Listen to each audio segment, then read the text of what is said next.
way of communicating that we have got this new tool that we have acquired as an institution so that you can make use of it. But we also want to have or to hear from the experts what we should expect on the Turnitin AI detector and what is the view on the ground. So at this point of time, I'm going to start with our guest from MMY Solutions, Mr. G. Mr. G, I want you to give us briefly, as someone who is working in the sub-Saharan region for Turnitin, just give us Mr. two Mtanyana? reasons or a purpose why institutions make use of Turnitin and specifically the AI detectors. Over to you, Mr. G. Mr. Excellent, thank Mtanyana, you. Mr. Mtanyana, before you give to Mr. G, I just wanted to check that the colleagues that have asked, they were raising hands. Are they maybe not having challenges with hearing, with the sound or something? Or are they Okay, covered? thank you so much, Doc. I saw it was Mr. Ngai. Do you have any challenges with the audio from your side? No, no, not at all, sir. Thank you so much. No, I wanted to ask if the session was going to be recorded, and I saw it is recorded. Thank you. That's all I wanted to ask. Thank you so much. Okay, thank you so much, Dr. Mabunda, and good afternoon to you. Dr. Mabunda is our Senior Director in the Library and Information Services. Thank you so much, Doc, for joining us. Towards the end, I'll also give you an opportunity to say something. Thank you so much. Mr. G, let's start from you. As someone who is a Turnitin trainer in the sub-Saharan region for all the higher education institutions. Can you give us a purpose and reasons why institutions are using Turnitin and specifically the AI detectors? Over to you, Mr. G. Thank you. Okay, thank you very much there, and very good afternoon to Dr. Mabunda and to all the colleagues on the session today. It's absolutely always a pleasure to address our clients, and I appreciate the opportunity to engage with all of you. So thank you very much for that. All right, so given the question, why do institutions use Turnitin and of course the AI detectors, one has to go back in time. All right, let's go back, way back, about 20 years ago or so. And if you recall where you were, maybe now me, I was at school in the Eastern Cape, all right, busy finishing off. I was based in Kabeja in a place called Summerstrand. I was at school there, and it was my final year of school when something happened. Something occurred called the internet. The internet was launched and became part of our lives. Now, that was more than 20 years ago, actually. I'm actually going back more like 30 years ago, to be honest. And it really changed things because all of a sudden now, instead of information being confined to a library as it traditionally has. I mean, if you look back on the history of libraries, you're probably aware of the amazing the amazing library they had in Egypt, in Alexandria, hundreds and hundreds of years ago. They had a beautiful, massive library there, and any ship that came through was boarded. And what they did is they removed all the books from those ships. They copied all the books across, and then they gave the books back to the ships, because they wanted a central repository where all the information is kept. So traditionally, our libraries have always been central repositories for information. With the advent of the internet, all of a sudden now, everybody's got easy access to information because it's all online on the internet. So as the internet came into existence, of course, also the question came in of, what now if a student writes a paper, if they just go and copy information off the internet? What do we do then? Now, in the old days, I mean, going even further back when I was at primary school, I remember we were once given an assignment to do, and it was our first proper assignment that we were given to do. And we didn't have internet in those days, of course. We just had libraries. And what did you have in a library to go get information from? The books, and what in particular? Encyclopedias. And almost half the class copied from the same encyclopedia. So the introductory paragraph on half the class's papers were all exactly the same word for word, which of course is plagiarism because they were portraying someone else's work as their own.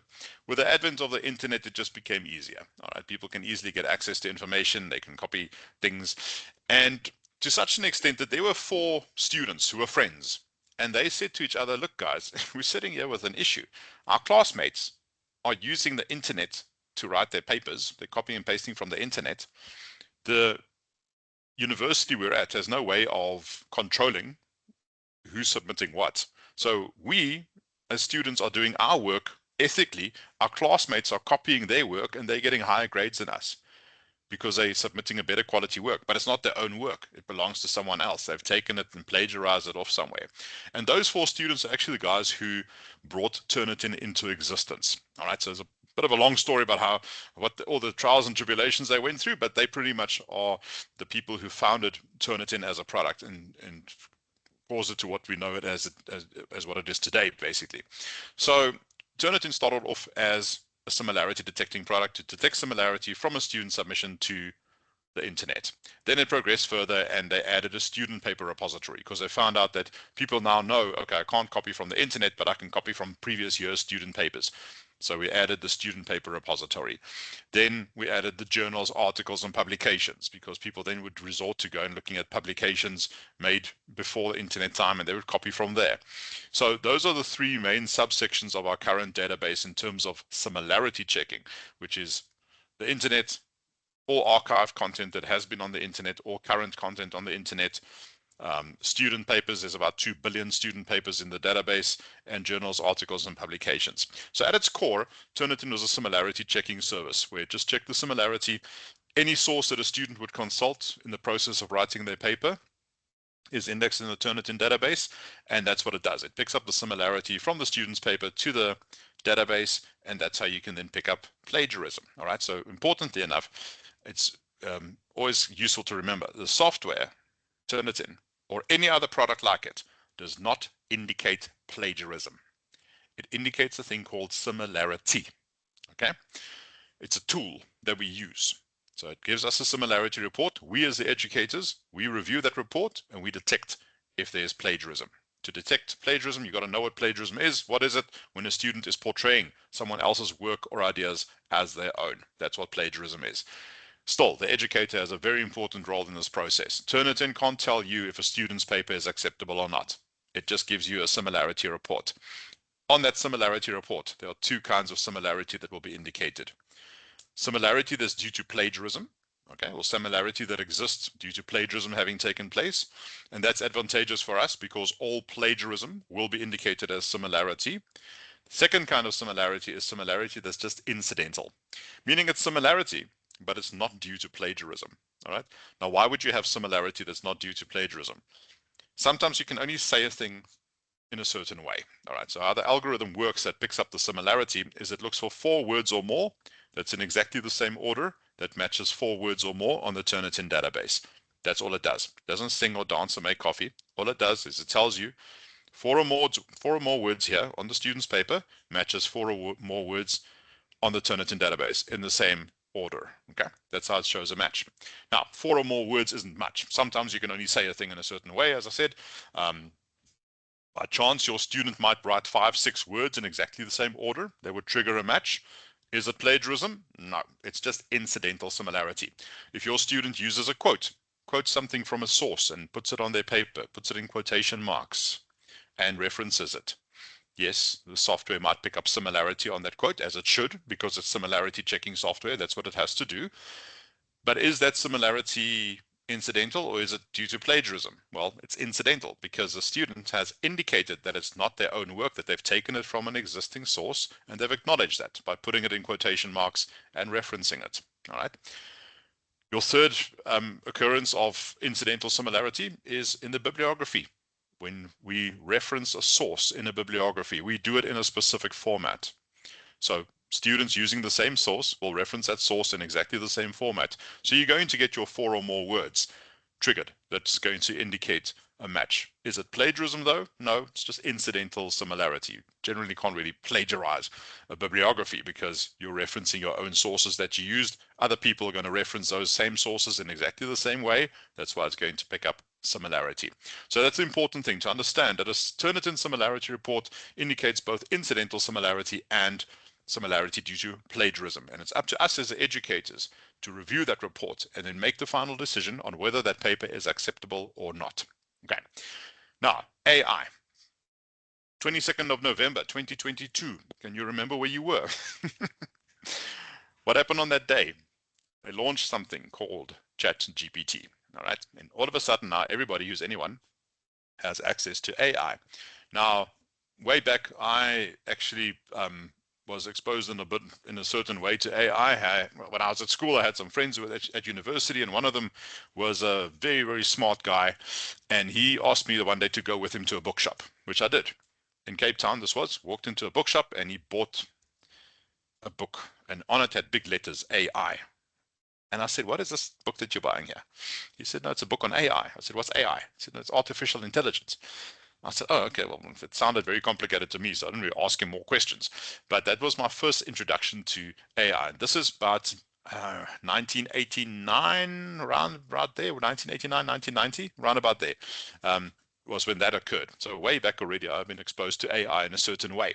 So when they launched ChatGPT, I thought, okay, fantastic. Here's the AI thing that everybody's been talking about all these years. Now we've got access to it. And of course, that brought with it a new challenge.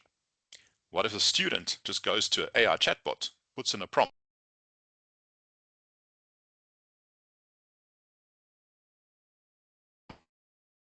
Can you guys still hear me? I was just muted, it looked like. Okay. What if a student puts in a goes to the chatbot, puts in a prompt, and the chatbot... G, you are muted again. Yeah, someone's muting me though. It's not me doing it. It's not you doing it. Sorry for that. It has happened on a previous session like this that I did with another institution. I don't know if it's I think when they say like mute all or something like that, then it just like mutes everybody, including the person speaking. But I'll keep an eye on it. Thanks for that. Okay, so what if a student goes to a chatbot, puts in a prompt, and then the chatbot just writes the whole paper for them? So that brought in a whole new thing that now we had to detect. And I remember still between November 2022 and around about February, March 2023, that was what I was dealing with the whole time. People were inquiring with me, gee, can Turnitin detect AI? Because now students are starting to use this AI thing that's now available to everybody. Okay, that was what happened. So around about March 2023, we launched the AI detection on Turnitin. All right. So getting back to the question, why do institutions use the software? Why do they use Turnitin? Why do they use AI? The main reason for us using Turnitin is to protect our institution's integrity, reputation, and credibility of our qualifications. All right. Practical terms, what does that mean? If we don't have a way to ensure that the students are submitting original work to us, that's going to severely affect our institution's reputation. If we are seen to be accepting papers that are not original, that are plagiarized, that are written by AI, it's going to damage our institution's reputation. Why? Because the quality of student that we're going to be producing from our institution is going to be very low, right? You know yourself. If you don't know much about a subject and you type it into ChatGPT and you say, listen, write me an article about or a paper on this subject, it'll write the whole paper for you. Do you know what's going on in the paper? No, you don't, because you didn't write the thing yourself. It's the same with plagiarizing. If you plagiarize content from a source, it's because you don't actually know what to write yourself. All right, so you just go and plagiarize, take someone else's work and pretend that you wrote it. All right, that's also very detrimental to student and to the institution, because student doesn't learn. All right, they're not going through that whole learning experience, they're not developing their thinking, and at the end of the day, when the qualification gets awarded to them based on unauthorized or unethical or unoriginal work, that's going to severely damage our institution's reputation, because that candidate that we've awarded the qualification to, they're going to go out into the world and they're going to be employed by someone, and within the first few weeks they're going to realize, well, hang on, this guy we employed from WSU who's got this degree doesn't actually know what they're doing. All right, well, let's not employ anyone from WSU again, because they clearly don't know what they're doing. That's how serious it is. All right, and that's why there's over 16,000 institutions globally using Turnitin, specifically for the reason to protect their institution's integrity and reputation. All right, they make sure the credibility of their qualifications that they are awarding is kept to a very, very high standard. Right. So that's basically the reason why we use it. Okay. Thank you so much, G. That was very mouthful. Thank you so much for unpacking everything, and also mentioning that you want to protect the integrity and the credibility of the institution. But maybe we can also hear from maybe the students' side, maybe some of the reasons why they are using AI, because we might think that they are just using it deliberately to cheat, and you find out that maybe there are some other reasons why students are using AI. So at this point of time, I will allow Ms. Mfeke to come in just to give us a brief snapshot and overview on the student side on why maybe are they using AI, and regarding the Turnitin AI detection tools, what is their point of view? Thank you so much. Over to you, Ms. Mfeket. Good afternoon, everyone. So, to answer your question about why students actually use AI, I think one of the reasons we use AI as students is because of lack of confidence. So, sometimes we don't have the necessary research skills or the necessary writing skills that we know are required for certain assignments or certain schoolwork. Therefore, we end up using AI to help us write these things and make them seem and look the way that the lecturer wants it to be. You understand? So it's just lack of research skills and writing skills. And then one of the other reasons we also use it, it's a thing of, well, everyone's using it. My friends are all using it, everyone's using it, and they seem to be getting good grades. So it's not fair for me to actually sit and write it for hours and only for me to get a simple bench pass mark while everybody else gets 80s and 90s. So I might as well use it as well. Maybe, who knows, I'll also get this huge percentage without even having to put in the effort. And then one of the third reason that we probably use it, that the reason we use it is because of unclear instructions. Some of the instructions that we get on certain assignments are really unclear. So then we make use of AI to actually break down these assignments and break it down to a level that we can understand, or rather a language that we as students will understand, because not everyone's home language is English. So therefore we struggle when it comes to reading instructions in English. So then we make use of AI to break this down, and then to actually help us deliver exactly what is expected from us. So they break down the assignment, break it down in phases, into levels that we can actually understand, and then we actually submit it like that, because now the AI has actually explained it and broke it down for us. And now we tell it, okay, seeing that this is what's expected from us, okay, this is what I think, so add on to this and then just make it sound professional.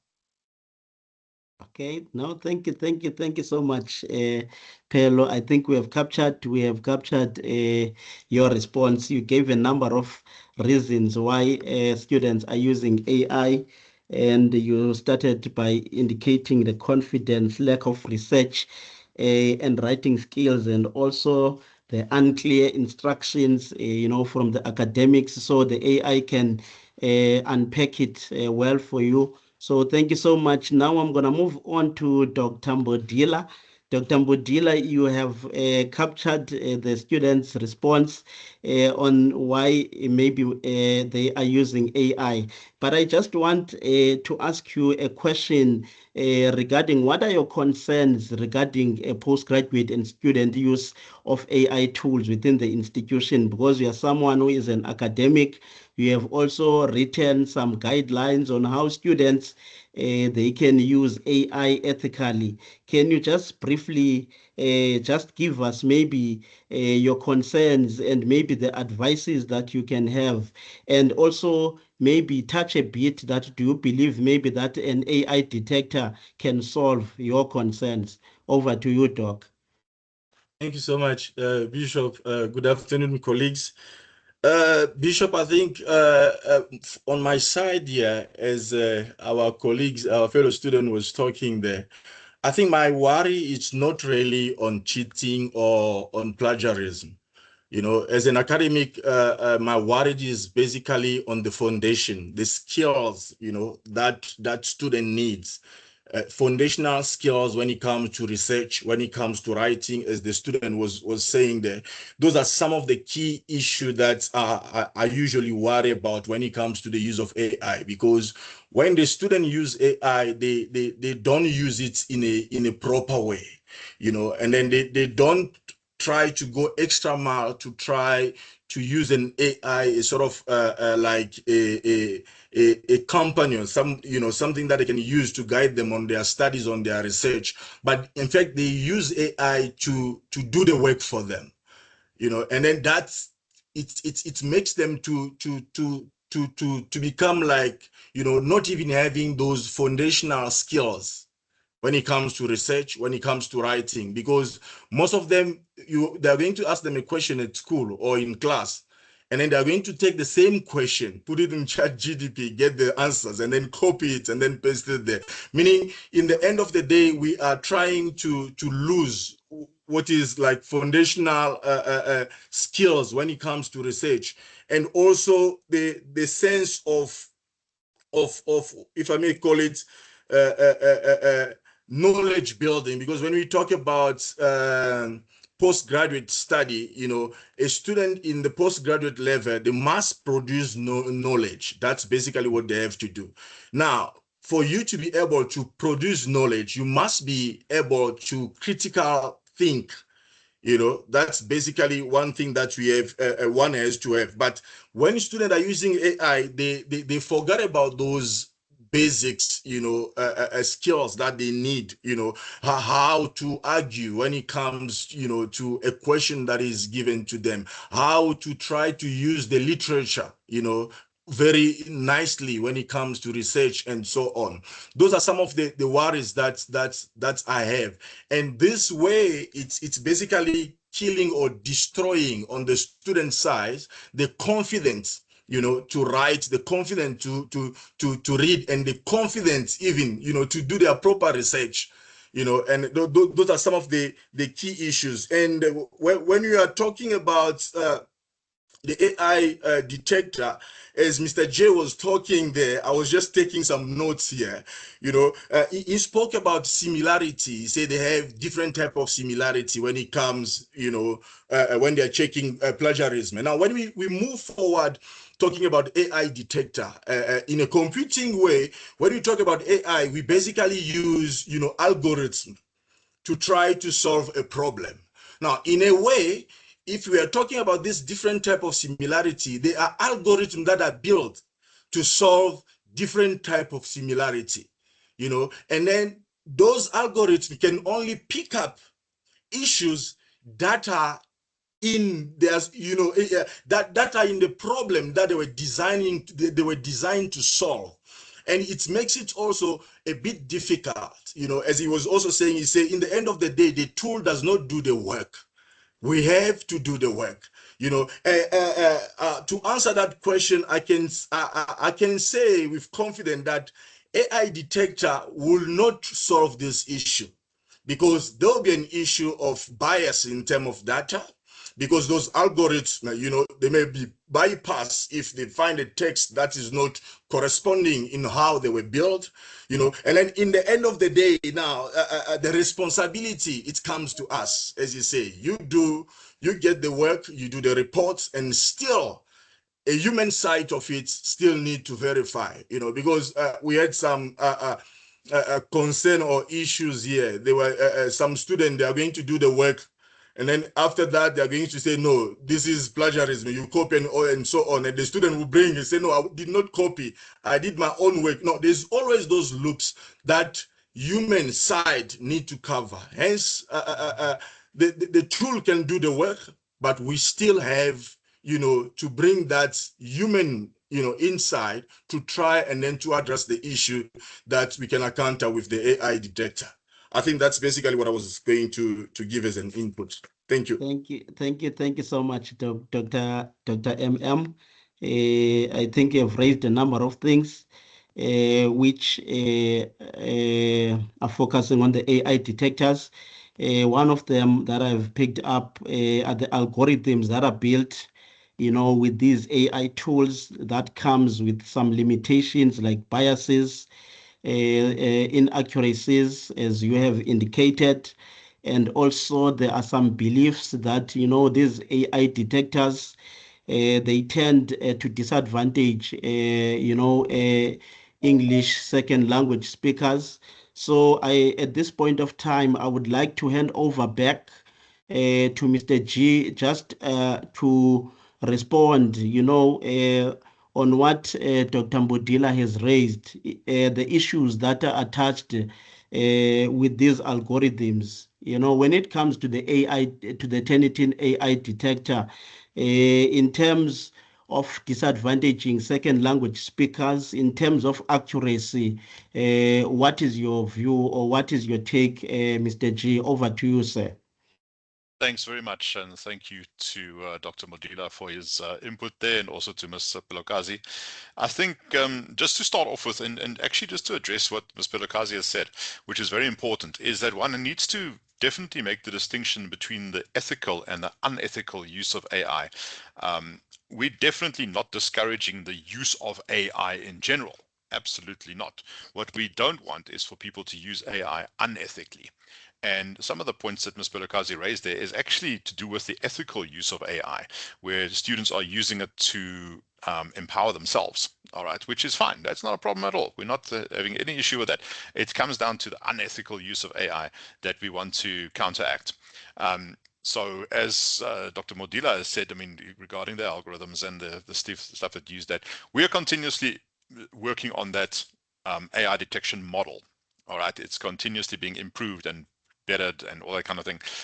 We've noticed that in the last few months, there's been more frequent updates to it as well. In the last update that we've done, we've gotten the detection rate, which is the rate at which it will detect AI generated content, up to 99.5%. All right, so we've got a 99.5% accuracy in identifying AI generated content. Now, to your question that you've asked there, which is, I must add, a very valid question in terms of people who don't have English as a first language, perhaps. It's very relevant to our region, or the region that I look after, which is Sub-Sahara Africa, because the majority of people in this region do not have English as a first language. The language of education is in English, but they don't always have English as a first language. So where this question actually came from originally is just after the AI detection was launched back in March, April 2023. There was a guy who went and did research, okay, and he took 50 papers. Now, they weren't very long papers either, so they weren't long in length, the 50 of them. And he looked at the corresponding AI reports and he did research on that, and he came to the conclusion that it looks like there may be a bias against people who don't have English as a first language. Now, of course, you know, it's an important point he raised. Turnitin immediately jumped into action and did their research on their side, and they couldn't find any significant bias whatsoever. Now, I still get this question, and rightly so, because I mean, it is relevant to our region, but we are now currently in May 2026. So when people ask me this, I say to them, okay, I think I know what you're talking about. You're talking about the research done back in 2023. And they go, yes, that guy who took the papers and he did the research. And I go, okay, what you need to remember also is that 2023 in AI terms is prehistoric times, when we still had dinosaurs walking around, okay, in AI terms. AI doubles in computing power roughly every 3.5 months. It doubles in computing power. So since 2023, we've seen exponential growth. Colleagues, can we just make sure that we're muted, please? Colleagues, please make sure that you are muted. Okay. Sorry, G. No problem. Okay, please go ahead. Sorry for that. Okay, 2023 is prehistoric times. So with the exponential growth of AI, there's a lot of things that very, very quickly become obsolete in the AI space. So much so that if anyone comes to me with research done on AI that's older than 6 months, I don't even look at it because it's already obsolete. The other day I had someone send me a research paper and they said, oh, look here, gee, there's new research that came out on AI. And I looked at it and I thought, okay, well, yes, the paper is maybe 2 weeks old, but all the references, all the sources referenced in this document regarding AI is all from 2 to 3 years back. And that's all obsolete already. So the entire paper is actually obsolete because they're referencing sources from 2 to 3 years back, dealing about issues that already are not even on the table anymore because it's already been surpassed. It's already obsolete. So one has to be very careful in the AI space. Things move very, very quickly, as you've probably noticed yourself. So yeah, things that were a concern maybe at one point in time are no longer a concern. So to directly answer your question, no, there is no bias against English language learners or people who have English as a second language. And of course, I mean, for me, that would be very important because that affects the majority of my clientele. So you can rest assured there isn't any bias or anything along that line at all. Thank you. Thank you so much, G. I'm going to allow this one hand from Olivia Baloy. Please unmute and go ahead with your question or comment. Your hand has been up for quite some time. Can you please unmute?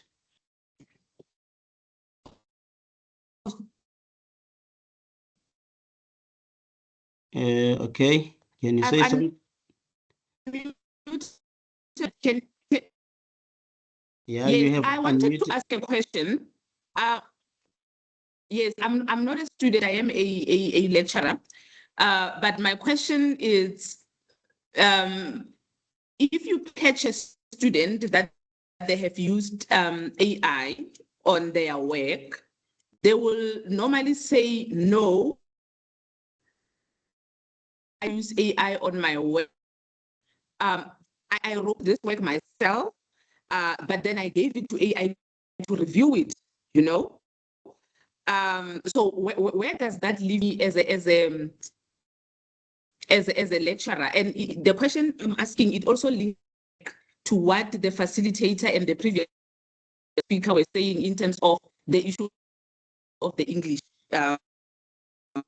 Did this myself, but then I put it on ChatGPT sequence to help me with this and that. But now, from my side, the entire document is coming as AI generated. So where does that matter with the university or, you know, instituting measures to discipline the student? Okay, Because thank you honestly, some of the things is not English. You know, it's not English. Yes, the words are English, but it's not something that someone can say, I had to put it through ChatGPT for ChatGPT to help me with the English. Thank you. Thank you so much.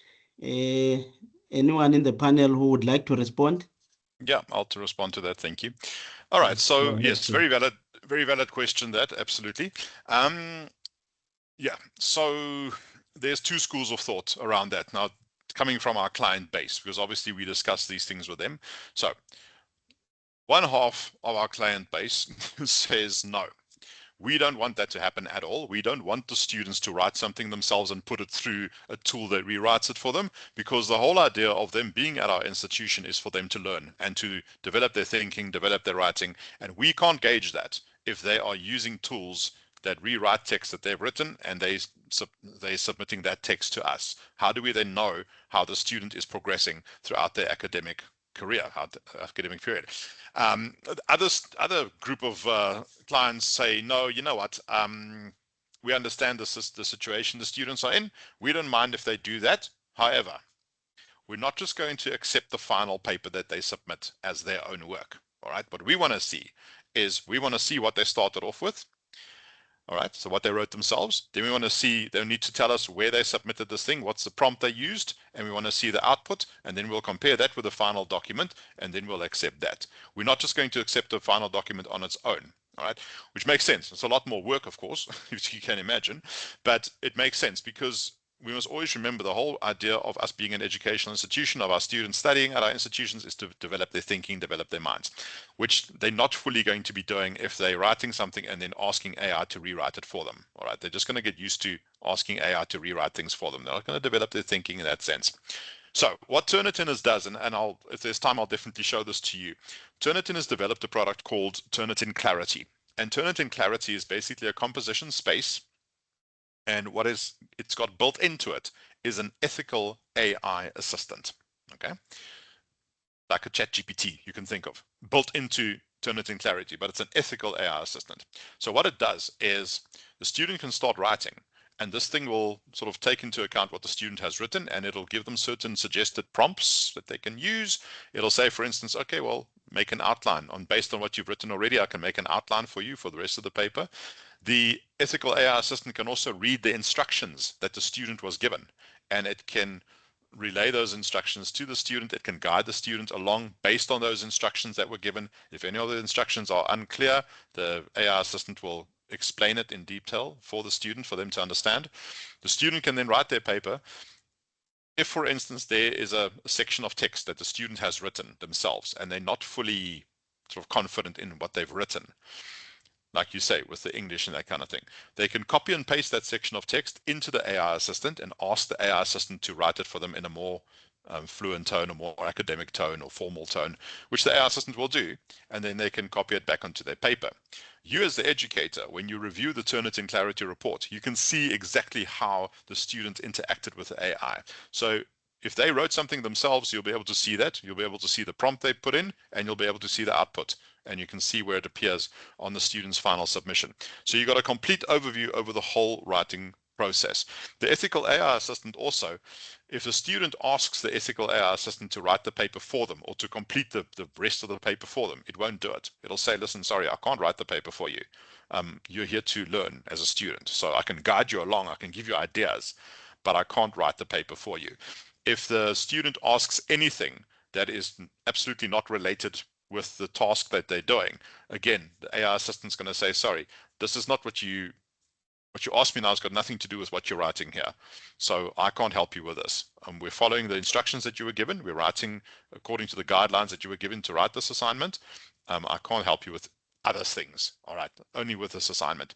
And again, you've got the full overview of this, so much so that, and I'll show this to you guys as well, you can press on a play button and it starts with a blank screen, and the screen gets populated as a student was typing, so that you can see that it's a human typing all that text. And there's a few other things also that it picks up on. But that's pretty much the next step, and that arose from this whole issue of, and this is the problem, if a student is going to write something themselves, put it through an AI tool and say, please rewrite it for me, and take that output and put it on their paper, it is most likely going to be detected as being AI generated. The reason is why? Because it is AI generated, because the functionality that powers those tools to rewrite text, to rewrite human text, is AI powered. All right, so it's AI that does that. That's why the output gets seen as AI. Now, you pick up AI on your student's paper. Now, is it because they wrote something themselves and then they put it through an AI tool and then put it on here? Or is it because they went to a chatbot, put in a prompt and just copied the result across? See, we don't know. That's why it's important to have a record of how the student progressed. And that's why half of our client body says, well, no, we're not just going to accept the final paper. We'll allow the students to do that, but we're not going to accept the final paper. We want to see how they got to that result. So I hope that answers your question there. Thank you. Thank Bishop, you so much. can I just add something on that? Yes, please go ahead, Dr. Yeah, MM. I just wanted to, what Mr. J was saying, AI assistant and AI generator. I think those are two things that we have to make we have to learn to know or to find out how they work, because these are two different type of tools that one can use. Coming up to the question that the colleagues was asking, I will take another direction. Most of the time we are using this tool to punish the students, but not to assist them in a way. Looking at that question, this other day I was talking with one colleague. He told me that the son was at school. They gave them an assignment, and then when he finished the assignment, he took it to the teacher. The teacher took that assignment. He told the kid that, no, you have copied this from AI. And then the kid went back, called the father. They went with the father at school, and then the father met with the teacher, and then he asked him, how did you know that this is copy from AI? What are the guideline you as a school you do have? when it comes to this? And how do you know that? Do you have AI detector? I think those are some of the things that we have to start asking, some of the question. And as lecturers, as academic, we should start we should start moving beyond that. What do we put in place when we give student an assignment? How did we guide them on the use of the tools? And then how do we want them to answer the question that was asked to them? Because sometimes you punish a student because you say it's AI, but you don't even ask the draft work, or you don't even give that student a chance to try to do the same work or to show you something else. We become so category because we want to penalize. I think these are some of the conversation and some of the things that we have to start moving away from as academic, and then try to see how to guide the students. Do we have sort of a framework or policy that allow us to penalize these students because of 1, 2, 3, and 4? Do we really check that work and then we see, does the student use AI assistant? Because you got the explanation, as Mr. J was saying. I was going to talk about that, but there's no need. And AI generated. Those are the different things. I think those are some of the things that I wanted to add there, because it's very important. It's crucial for us before reaching that decision of penalizing and so on. We should check the guide. How do we guide those students? Do we have some guideline, on how the tool must be used? Did we check to confirm that this really was AI generated, and so on? I think that's what I wanted to add on top of what Mr. J said. Thank you. Thank you so much, Dr. MM, for that. And to Mr. G, we are all learning now that there's a difference between AI assisted and AI generated. I'm going to take the last question to Ms. Mfeketo, as the student that is part of the panelist. So here now we are talking about, this AI content being picked up from the students' work or from the students' submission. So I just want to check from you, Ms. Mfeketo, as the students, as we are representing students, what kind of interventions do you think the institution needs to implement when maybe a high percentage of AI generated content has been picked on the student work? So what kind of intervention do you as a students you think we should provide as the institution? Over to you, Ms. Mfeketo. You can also do your closing remarks. And Dr. Mbodila, please also check. There is a question on the chat. Maybe if you are able to respond, but I will also read it out maybe later. It's a question from one of our colleagues from TUT. Over to you, Ms. Mfeketo. Thank you once more for this opportunity. I think one of the help that they can actually provide us when it comes to AI detection and when we get flagged, I think what they could do is have compulsory consultations, right? So what they can do is the moment they notice that a student has made use of AI and that the percentage is very high, they can have these consultations with the school's writing center where they actually teach them how to write and structure their assignments properly, and which sites to actually make use of to gather proper thorough research.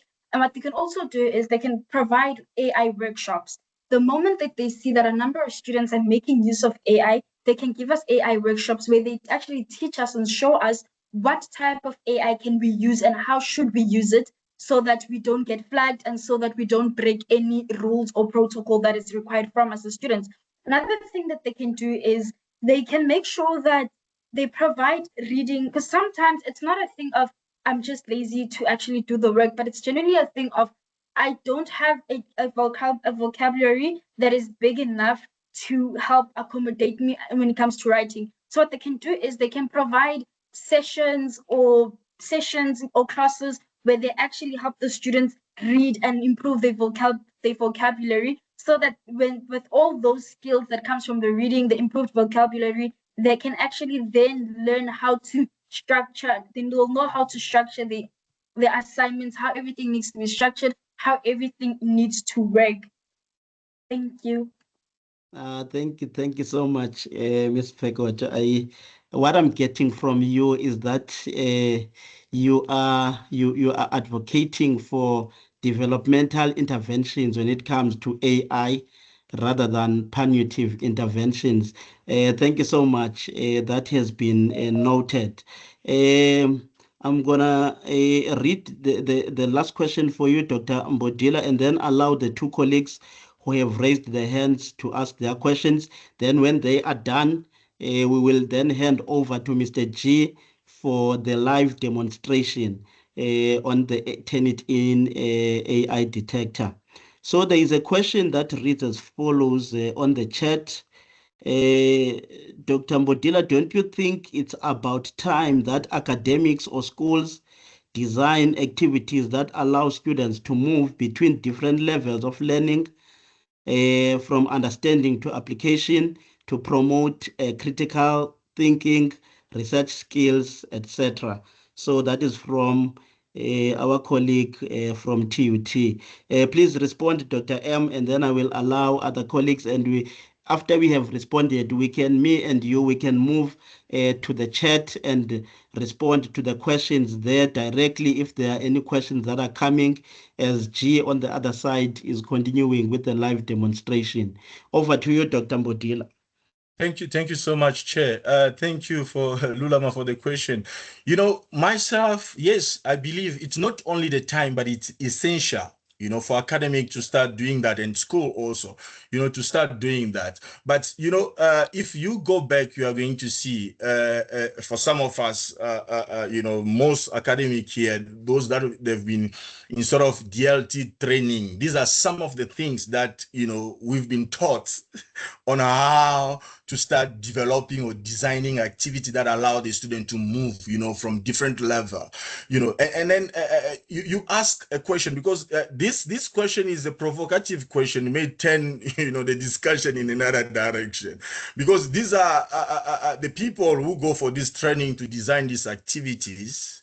And then at the end of the day, we still have the same student who are coming out, you know, not being able to apply the skills. I think it's essential. It's intentional that we start now developing this kind of activities. You know, I think at our institution we've been going through different training here on how to do this. I think other institutions also are doing it, but the application of this it can only be seen in the outcome of the type of student that we are having at the end. For now, you know, most of the students that we are having research components, it's a difficult issue for them, you know. And then we still have to ask the question: are we really doing that? But I think my answer, it will be yes. It's intentional that we start now designing this type of activity so that we can, you know, promote critical thinking and also develop sort of research skill. And then this one comes back to us as academic, those who are going for PG Deep, those who are going for academic development training. Are we really applying this? Because this thing must be seen in the type of student that we are having at the end. I think that's my answer. Thank you. Thank you so much, Dr. MM. I think you have captured it. I won't add anything. We have got two hands. Then we hand over back to Mr. G. The first hand is from Mukwena. I will allow you to unmute and ask your question or your comment, then to be followed by Zenande Williams. Thank you, Chair. Mine is just that is it possible for the detector to detect my own words? For example, if maybe I'm writing in a certain style, then when I run it through to the detector, then it detects those words as, or those passage as AI. Is it possible? And if it does that, what do we do? Thank you so much. Thank you so much. Thank you so much. I think the question was clear, and Uji is going to respond to that. Let's allow Ms. Zenande Williams. Over to you. Please unmute. Thank you, Mr. NG. Okay. I've unmuted now. Thank you, and good afternoon to colleagues. And for me, when it comes to these AI detection, I think we are starting with the last resort of some sort. Because for me, I think before we even get to the AI detection, did we first equip our students to use these AI critically, responsibly, and ethically? Because now for me, when we speak of AI detectors, we're going to detect students, dark mark. For me, this sounds as a way of punishing the students. We are telling the students, we are now moving to the era of AI. So now we are in a world of AI that we cannot run away from. We are telling our students, you need to use AI. Now, when the students are starting to use the AI, now we come up with AI detectors and punish them for using those AI. At this point, I think the students, we are confusing more than anything, we are confusing our students. Our students are going to they are going to be at a point where they are not sure whether to use AI or not to use AI. And they are going to use AI. Like Miss Pelokazi was Miss Pelokazi, our student here, that has indicated that other students are using AI, so she's not going to be left behind. She's going to use AI so that she can get better marks. So they're going to find ways to bypass the AI detectors, and they always do. So for me, as institutions, before we even get to detecting their work, I think we should start by equipping the students on how to use AI critically, ethically, and responsibly. In fact, we should also be starting with the lecturers. I'm glad that Dr. Mbutila has mentioned that there are workshops that are offered by DLT, if I heard correctly.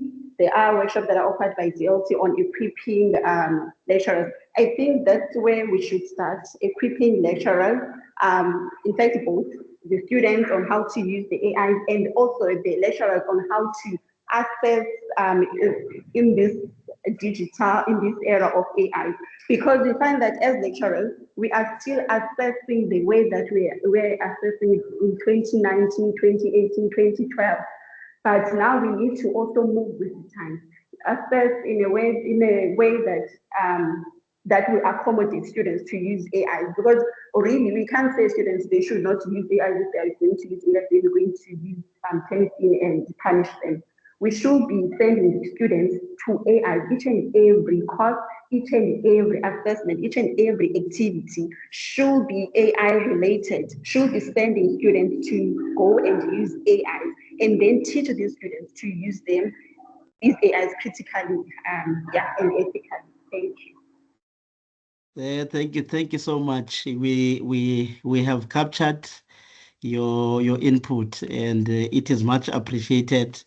Let me not respond for now. Let me allow Prof. Ikudaisi to be the last from the floor to say something. Over to you, Prof. All right, thank you so much, Program Director and the panelists. Thank you so much. When it comes to AI, colleagues, we need to broaden our mind, especially we academic staff members. AI has come to stay. AI will always be part of our lives, similar to google.com. And we need to know that virtually every application, mobile app, desktop versions, everything has got an AI incorporated somewhere. Now, I want to strongly support what Ms. Williams said. We need to start as a university, probably through the library and DLT.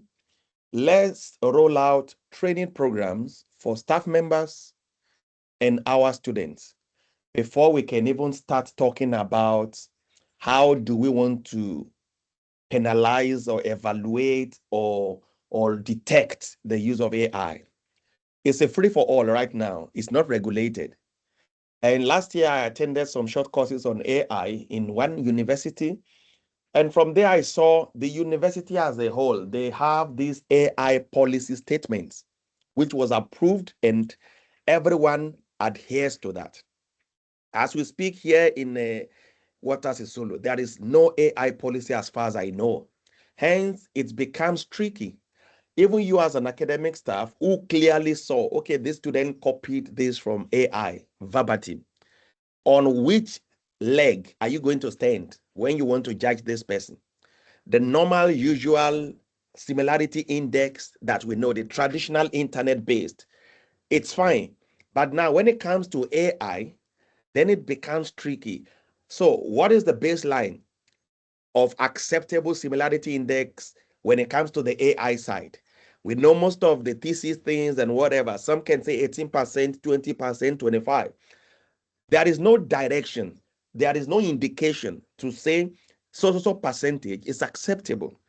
And I think as a matter of urgency, we need to come up with an AI policy, AI benchmark scales, range statements, and guidelines for every of us as stakeholders of this university to know how to take it forward so that students will not be penalized adversely when there is no law, you see. So I want to throw that into this conversation. Let's sit down, let's craft something that will be approved by Senate and will be used. Then when the training now goes, everyone adheres to that. Thanks so much, Program Director. Thank you so much, Prof. We have captured everything that we have said. Thank you so much. I believe that Mr. G should be able to respond to all these last comments and questions. But from my side, maybe I can also add and say that the AI detector is not here to punish the students. We are having this conversation so that we can get a direction on maybe how best can we use the AI detector. But from what I'm getting, from the students is that, and also from the comments on the floor, is that we need some developmental interventions, like in the form of trainings. We also need some documentation, like in the form of guidelines, in the form of maybe policies, of which I do believe that some groundwork has already been started when it comes to those areas, even to the trainings of academics, researchers, also, and the students. There is some work that has already started. So we just need to make it a point that we strengthen that, and we need to make it a point that we continue with this kind of conversations, having faculties also in those discussions, so that we can also be guided, by the faculties on what, do they think needs to be implemented into, their faculties. So thank you so much, colleagues. At this point of time, I'm going to hand over to Mr. G. I know that he will respond, to the last few comments and all those questions. Can AI detect my own work? Also the accepted percentage, because we have got a similarity index where we say it's 20. Then what is the percentage for the AI? He will speak to all of those. Over to you, Mr. G. Thanks very much, and thanks for the questions. Okay, so on the first question, if I write something myself, will it be detected as AI? Answer is no, it will not be detected as AI, because what you write is human written text. All right, so the AI detector is very finely tuned to pick up on certain data points, which will be evident of machine writing. All right, so written by AI basically. So that should not be a concern at all, that you're going to write something and it's going to be detected as AI. Only AI writing will be detected as AI. And it's part of this reason that we don't show the AI score when it's between 1% and 19%. Okay, so we don't show the score then. It's again just to mitigate any possibility that human written text could be picked up as AI generated content. I myself have never seen that happen. And I've been around since we launched AI detection, and I've never seen human written text indicated as AI. And I don't think I'm going to either at all, especially now with that measure that we've got where we don't show the percentage when it's between 1 and 19% in any case. In terms of the question around, we're allowing students to use or encouraging them to use AI, but now we're detecting AI. Again, very important, the distinction between ethical use and unethical use of AI. What we want to do as Turnitin is we want to detect or help the educators detect if students are submitting unoriginal work. All right, so we want to help them to detect if the student submitting plagiarized work. We also want to help them to detect if a student has used AI to write their paper. When it comes to using AI to help you to write the paper, which Dr. MM has actually made a very good point of making the distinction between AI generated and AI assisted. Using AI as an assistant is fine. It's just like going to a website and going and doing research there. And using that analogy is actually quite interesting, because so recently what happened is, well, not recently, as what, a year or two ago already, I've got a friend who's a professor at a university, and his daughter was studying at a different university. And he phoned me up the one day and he said, gee, please, can you help? The lecturers at my daughter's university called them all in for a meeting and discussed everything with them, and they told them that they are absolutely not allowed to use any AI whatsoever, engage with it in any way, and if they do, it's going to be detected and they're going to be penalized for that. And she's freaking out now. So I said, okay, let me chat to her, let me get her on the, let me speak to her. Very nice girl, hard worker, very academic. I said to her, look, you don't have to be worried. I say, use AI for helping you draw up a framework for your research, helping you with certain points. The only difference is when you write the paper, just write it yourself. Don't let AI write it for you. Just like you're not going to copy and paste from a website, you're not going to get AI to write the paper for you. And we must be careful not to overcomplicate things. It's actually a very simple situation that we're in. And especially sometimes when people ask me to train students or address students, I'll say to them, well, I can do that for you, but what do you want me to say to them? Because at the end of the day, they just need to do their work honestly and ethically, like they in any case would, in any scenario. So that's basically what we want to do. We don't want situations where people are using things unethically. Now, I hope that answered that sufficiently. We can come back to that again if you wanted to.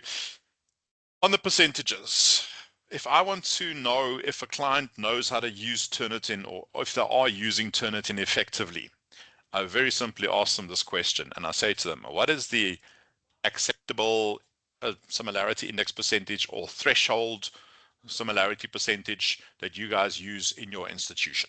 I simply just ask them that question. And if they answer me anything between 1% and 100%, then I know they don't know how to use the software. Okay.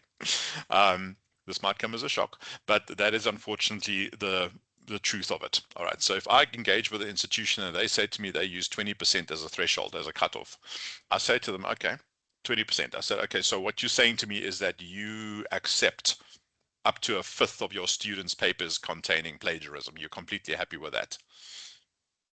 And they go, no, hang on, G. No, that's what we're saying. Hey, you know, no, you know that report that you get from Turnitin, that similarity report. We look at that, and if that percentage at the top there, if it's less than 20, then we accept the paper. And I say, well, indirectly, that's what you're saying to me. You're accepting papers up to 1/5 of the whole paper can be plagiarized, and you're happy with that. Because again, yesterday I was engaging with someone from a very big university in South Africa, and they again reiterated, we discussed this point, and they again reiterated to me, they said, gee, but the whole point is, on academic papers, there is no tolerance for plagiarism. We do not tolerate plagiarism. So what are we saying now? Must the percentage be 0? No, not at all. You must remember always that that percentage, and I'm talking just about similarity at the moment, that percentage is a similarity index percentage. Okay, it's a similarity percentage. It is not a plagiarism percentage. So if you look at that percentage, and I can show you an example of that as well. I once had a PhD student send me a paper. She had a 23% similarity. It got rejected by her university because her university said to her, no, sorry, you're a PhD candidate, and we decided that if you're a PhD candidate, then your similarity can't be more than 10%. So you need to go and rework that paper so it's less than 10%. This was a 406-page thesis, and they were expecting her to rework the paper so the percentage is less than 10%. I said to her, okay, are you comfortable sending me the paper that I can check it? Yeah, no, sure. She sent it to me. I ran it through on my side, 23% similarity. So I started going through each and every one of those 406 pages myself, and I checked every little bit of similarity. And how much plagiarism do you think she had on that paper? Nothing. There was 0 plagiarism. Absolutely no plagiarism on that paper at all. There's 23% similarity, yeah, but it's incidental similarity. None of the similarity on a paper pointed to plagiarism. Yet, the university rejected her paper. All right. I've also seen papers of 14% similarity that contain plagiarism.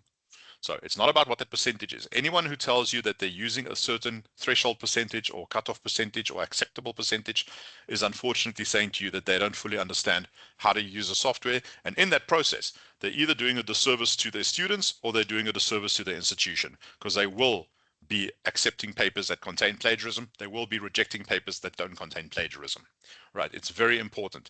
And this is something that I really stress, especially when I'm training new staff, when I'm doing recurrent training for existing clients. I stress this because in the 12 years that I've been training people in Sub-Sahara Africa on Turnitin, I've never once ever told anyone that they can use a certain percentage. Yet, each time that I'm engaging with clients, up comes this percentage. Where people get it from, I have no idea. I think they reason to themselves and they think, well, if the percentage is low, it's good. If it's high, it's bad. So where are we going to sort of draw the line? But that's wrong. That is the wrong approach. All right. And unfortunately, the same is to be said from the AI space as well. In terms of an AI percentage, the percentage you see in terms of AI is not based on all the text on the paper, like the similarity index is. If you've got a 24% similarity index, it's 24% of all the text on the paper that matches to sources on the Turnitin database, right? That's what it is. If you've got 24% sorry, colleagues, can you just make sure you're muted? Okay. If you got, thanks. If you got 24% AI, it's 24% of the qualifying text on the paper, not of all the text on the paper, only of the qualifying text. So what is the qualifying text? Prose text in a long form writing format. So it's only your prose text in a long form writing format on this paper that's submitted that qualifies for an AI detection check. And the percentage indicated is only based on that qualifying text, not on all the text on the paper, which should immediately make it evident that you can't use then that percentage as a guideline in the first place, because it relates to different sections of text or lengths of text on different papers. So you can't have one set percentage. All right. It's about interpreting the reports. When we interpret a similarity report, we're looking for plagiarism. When we're interpreting an AI report, we're looking to see if the usage of AI is of such a nature that would disqualify us to accept that paper. All right. And it also about the intent. What was the intent from the student? If the intent from the student was to try and mislead us by presenting text as their own work, in terms of similarity, that's plagiarism, that's a problem.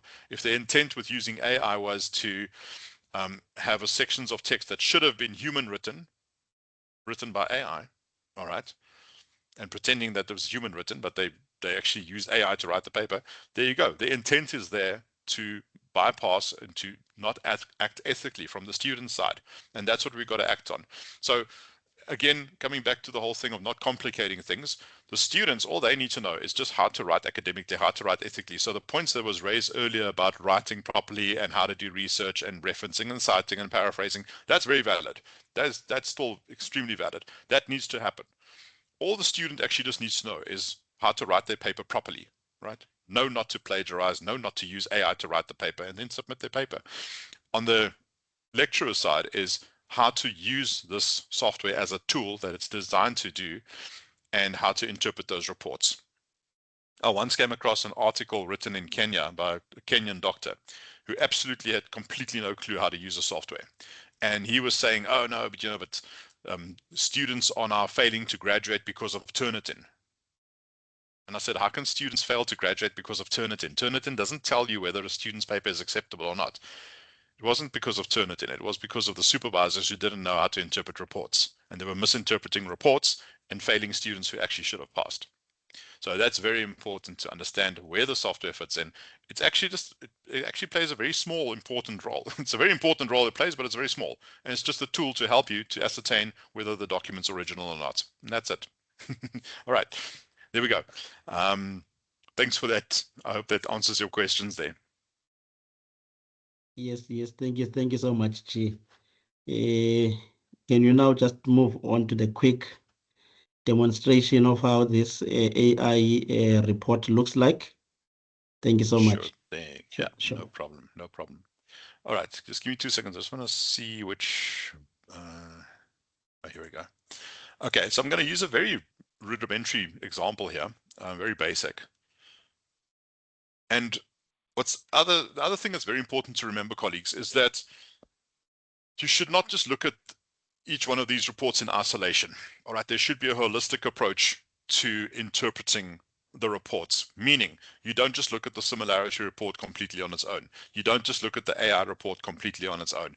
You need to take a holistic view of this whole process. And that's again why Clarity is such a fantastic product, because it incorporates all of these aspects. It's got the writing report, the AI report, and the similarity report all in one. And you can review the whole student's submission holistically and get a good idea of whether it's original or not. Okay, so here's a paper where we've got obviously the similarity report and the AI writing report on. And I'll just go through the basics that you need to do when you are checking a report, because a lot of people don't actually realize all these things. There's 4 steps that you take when you're reviewing a similarity report, or a Turnitin report, call it that rather. When you're reviewing a Turnitin report, there has to be these 4 steps that you do, and they have to be taken in sequence. All right. And your step number 1 is always to check your word count on the paper. So the word count sits at the bottom here, bottom left-hand corner. And it's important to check that. Why? It's not because to see if the paper is long enough, was written long enough by the student.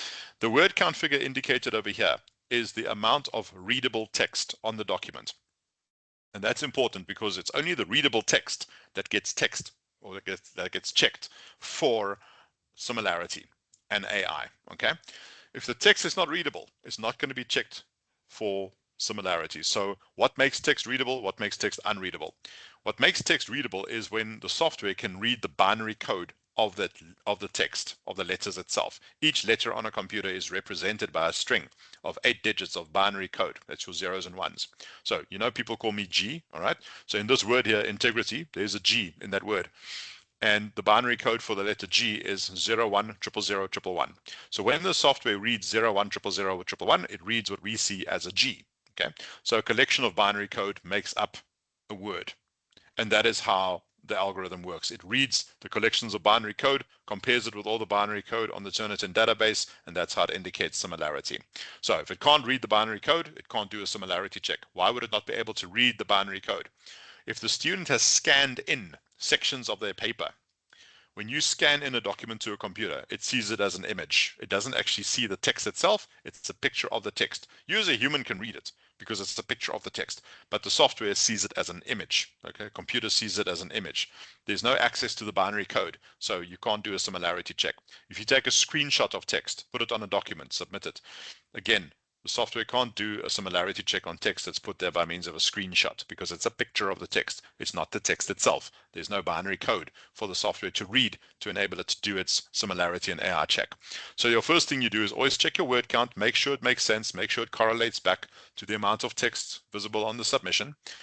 Easy way to do it is to take your page count and times it by 300, because we work on an average of about 300 words per page. So 3 times 300 is 900. So our target word count here is 900.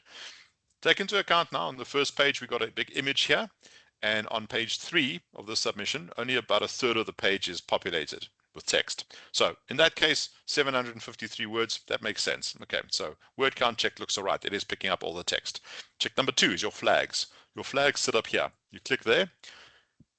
It's going to indicate any possible hidden text, and it's going to indicate any possible replaced characters. These are methods that students sometimes employ to try and bypass the similarity detection.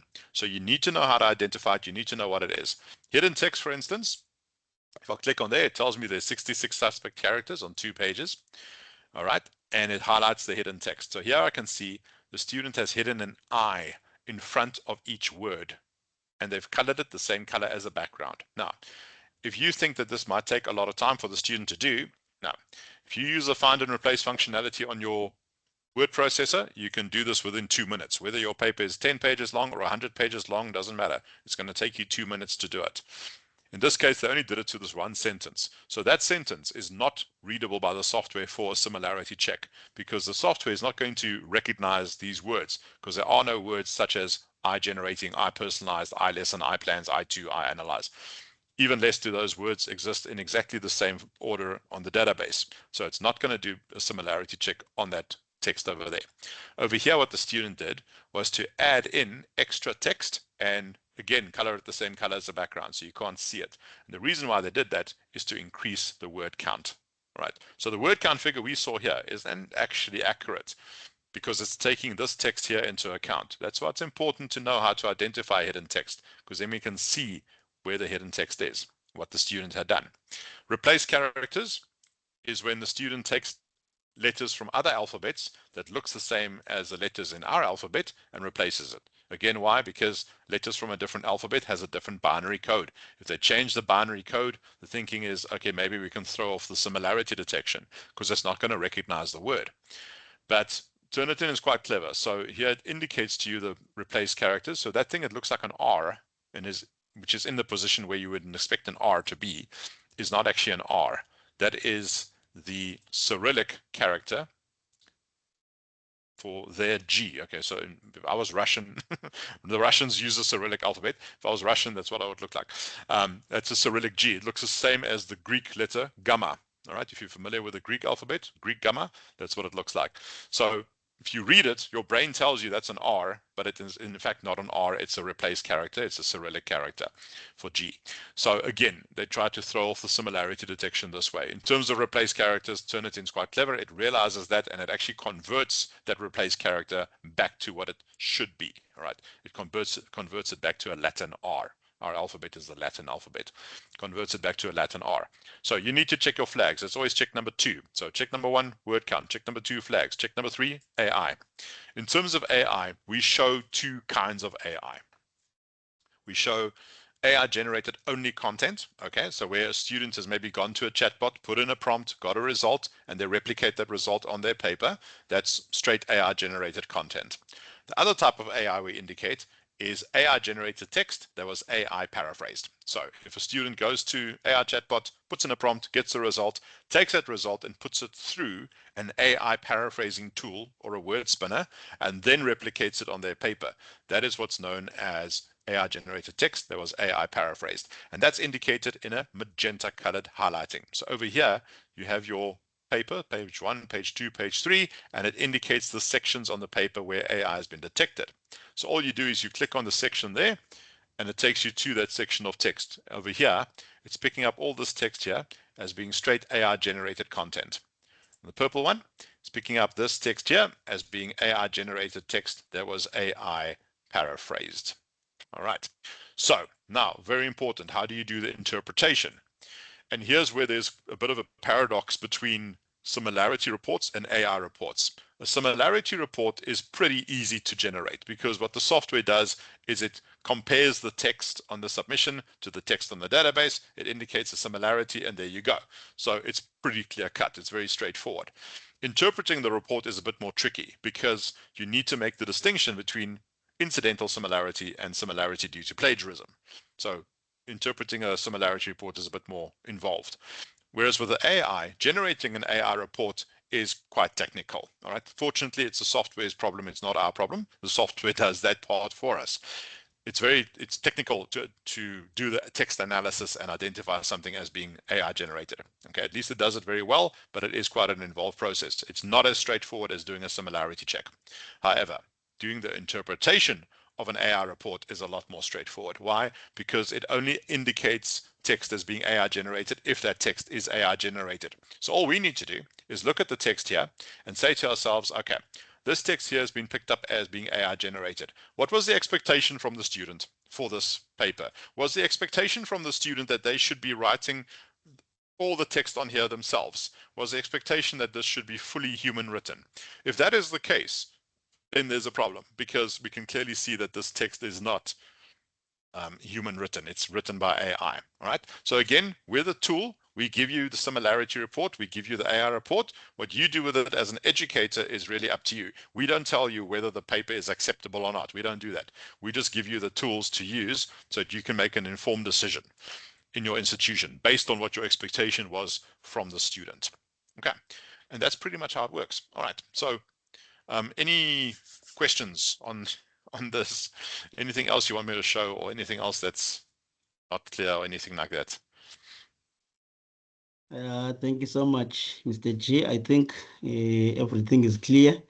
I've tried to respond to the questions on the chat, but if there is one question, yes, I can see there is a hand from Christina. Whilst I'm taking a hand from Christina Choma, please get ready, Mrs. Sangela, for the vote of thanks and the closing remarks. Over to you, Christina. And Hi, good then to be afternoon. followed by Thank you. Sonwabini. Yes. Thank you. Good afternoon. I actually took notes because you went a little bit fast, but it Sorry was about that. it was great. It's great to be able to take notes, not AI generated. We've just been through some courses and we've been told, especially when they were talking about research and the ethical use of AI in research, the advice was given to us that take it to the student, tell the student, use it. But the manner in which you're going to use it to be ethical at the moment, just give, for instance, GPT the text and ask it to correct it, to rephrase or correct the grammar. Will this actually look as AI generated when we put it on Turnitin? Yes. Yeah, it will. Yeah, it will. I don't know why they gave that advice. That's Well, yeah. that's what we were told. Use it so they will, but don't use it to necessarily write for you, but use it to actually perhaps rephrase in a better way and then correct the grammar. So we are stuck somehow into this because it's going to look like AI generated in the end. Yeah, what I'm going to do, thanks very much for that question, Christina. What I'm going to do is I'm going to show this to you. Hang on. Right, there we go. Okay. In the meantime, G, can we also take the second question so that we respond to all of them? That's fine, yeah. Sonwabo, you can go ahead. Mr. Ngai, go ahead. All right, and goes. Thanks, G, for Mr. G, for your presentation. Quite insightful. Sorry. I'm in the visual arts, and recently, Christina and I and other colleagues attended an AI workshop. So one of the key issues was the ethical use of AI in a creative space. And some of my students actually use AI to generate images or to manipulate images. Now, I wanted to check if Turnitin is able to detect if that image is not of the original student, but it's being generated from AI, things like that. Because you did mention that based on what you presented, in fact, that the Turnitin detects text, not the image. Maybe you can correct me if I'm wrong there. But I just wanted to ask about the image generation and how that can be detected through Turnitin. Thank you. Excellent question. Thanks so much for that. So I'll actually start with that. So yes, as you rightly say, currently Turnitin only detects text. So it only does analysis on the text, not on images. What I will do though is just keep tabs on it because I did recently become aware of there being some possibility that Turnitin is going to branch out into images. There's nothing available currently, but it may be in future that that becomes reality, that you can sort of do AI detection kind of thing on images. But currently speaking, we can't do that. We only do text at the moment. All right, great question though. Christina, back to your question. So if you have a look at this thing over here, and it mentions Grammarly here, but it doesn't have to be Grammarly. It can be any other AI generated tool like ChatGPT or anything like that. So it says here, if students use Grammarly for grammar checks, does Turnitin detect it and flag it as AI? And the answer is no. So the detector is not tuned to target Grammarly or any other generated spelling, grammar, or punctuation modifications. All right, so spelling, grammar, and stuff like that you're okay with. The problem comes in, like what you've said, is it excludes content generated by generative AI-powered features, including draft generation, paraphrasing, summarizing, and other features, which would include if a student writes something themselves and puts it through an AI tool to rewrite it for them. Content produced using these features will likely be flagged as AI generated by our detector. Okay, so what I'm going to do is I'm actually going to, if that's okay, Lungile, I'm just going to copy and paste this link into the chat. So it's on the public web, so you can easily get it. But there it is. This paper here, or this page, tells you everything you need to know about AI detection from start to finish. So if you work through this web page here, you'll know everything there is to know about AI. Okay, so they update it fairly regularly. I can see when last, okay, it was 12 days ago. It was the last time they updated it. So you can go through here and it tells you everything you need to know about how it works and all that kind of thing as well. But getting back to your original query, it is a bit of a problem because yes, now you're going to sit with a situation where someone has written something themselves, they've put it through a tool, and the output is seen as AI generated, which actually was the first time when a client contacted me and said they had a false positive. I was quite excited in a way because I've never seen a false positive. So I said, let's get on a call, let's look at it. And they showed me the AI report and I could see it was picking up AI. So I said to them, okay, so what you're telling me, a false positive, if you're not aware, is when human written text is indicated as AI written text, which I've never seen before. So they said to me, no, this is written by a student, but it's picked up AI. I said, okay, so what you're saying is that the students wrote this whole thing themselves and put it through Turnitin and it got picked up as AI. Yes, they said yes. Oh, but okay, not exactly like that, G. They said what happened is the student did write it themselves, the whole thing, but they did put it through a tool that rewrote it for them before they submitted it to Turnitin. So I said, okay, well, there's your problem. Okay, because they put it through a tool that rewrote it for them, that tool's powered by AI, the output is going to be seen as AI. So even though the student wrote the thing themselves, the fact is the end result that they're submitting to us is seen as AI generated because it is AI generated. So that's why we've got a thing called Turnitin Clarity that can help us with that whole thing, where you can see the whole process that the student has taken, and it takes all the guesswork out of it. You don't have to wonder now, is this something that the students wrote themselves but used AI to enhance, or is it something that was AI generated from the word go? That basically just answers that question there. But yeah, great questions. Thanks for that. No, thank you so much. Thank you. Should we say Guillaume, the first name? You can say Guillaume. That's the correct French way of pronouncing my name. A lot of people just say Guillaume, which is a South African way they do it, but Guillaume is the correct French way. Thanks very much. But yeah, as you pick up, most people just call me G. But either way, I don't mind. Whatever works for you. It's all good. Thank you so much, colleagues. Before I hand over to Mrs. Sankala for closing remarks, just 15 seconds closing. Any closing remarks from your side, Dr. Mbodila? And Ms. Mfeket, any last words, anything that you would like to say within 15 to 20 seconds? And then we Bishop, hand thank over. you so much. Yeah. For me, there's not much to say, but AI is here to stay. I think we should start looking for ways now to try to embrace the tool and know how to use it, as also Prof said, and now start looking for a way to build sort of guideline, or policies that will assist us to really make good use of it. Because for now, what we are seeing in the area for our students, even also staff. Colleagues, please, can you mute your microphones? Okay, please continue, Dr. MM. Yeah, for now, what we are picking up here from the discussion here, the issue of unethical use of the tool. I think now that we start this conversation, the way forward is to put a sort of guideline, practical way, and also to invest in capacity building for students and also staff, so that we can also benefit, on the tool. I think that's my last word. Thank you. Thank you so much. Anything from your side, Ms. Mfeket? Thank you so much. Thank you for having me. This has been a wonderful opportunity. I'd just like to say that in the future, if ever that they do decide to implement an AI policy, I really that before they finish everything and they finalize it, I really hope that they take into consideration our views and opinions as students on AI and how the policy can also work in our favor and not just be there to punish us. Thank you so much. Thank you so much. Those closing remarks from all of you, my panelists, I know they are very powerful. Thank you so much. Over to you, Mrs. Sankela, our Deputy Director for Butterworth Campus.